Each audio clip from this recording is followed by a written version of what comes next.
Бұл әдеттегідей кеш болатын, ал бір еркек өз үйінде отырып газетті парақтап отырды. Сол жерден бір хабарландыруды көрді.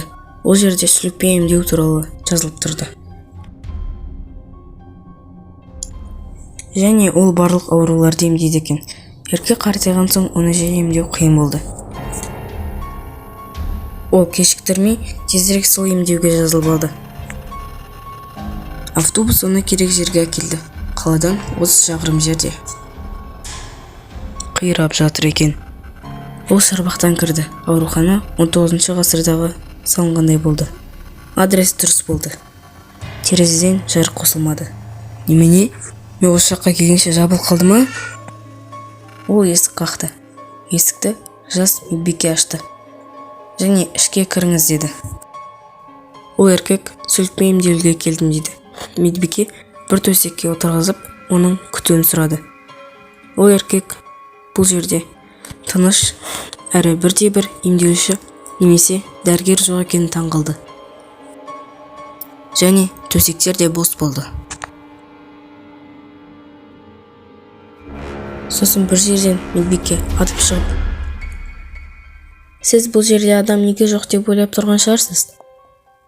Емделушілер сүлікке шыдамайды, ал сүліктермен мен ғана емдей аламын.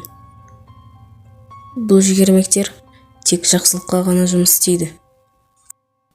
Медбикенің қолында қара қызыл семіз сүлік жыбырлап тұрды. Қозғалып жыбырласа, меніңше шынымен емдейтін шығар. Ол көйлегін шешіп төсекке жатты.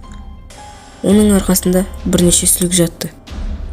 Медбике 30 минуттан соң аламын деді. Оның көзі жабылып, ұйықтап қалды. Оны арқасындағы ауырлық оятты. Ол қозғала алмады. Ол арқасында бір мақұлықтарды көрді. Жартылай адам, жартылай құрт. Ол тіпті қолымен қозғала алмады. Еркектің әлсірегені сонша, тіпті өзін құлата алмады.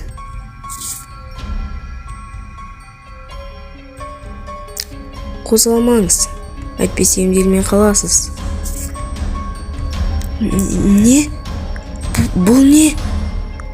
Оны алып тастаңыз." "Бұл не? Сіз өзіңіз сұрадыңыз ғой. Бұл жерде емделушілер қайда деп?" "Міне олар, менің жақындарым. Және көз алдыңызда өсіп барады. Мен сізге не үшін керекпін? Алып тастау оларды."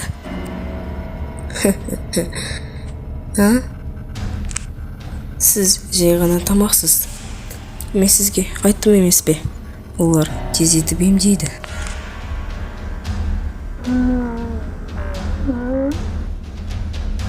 Бізге келіп тұрыңыздар емделуге.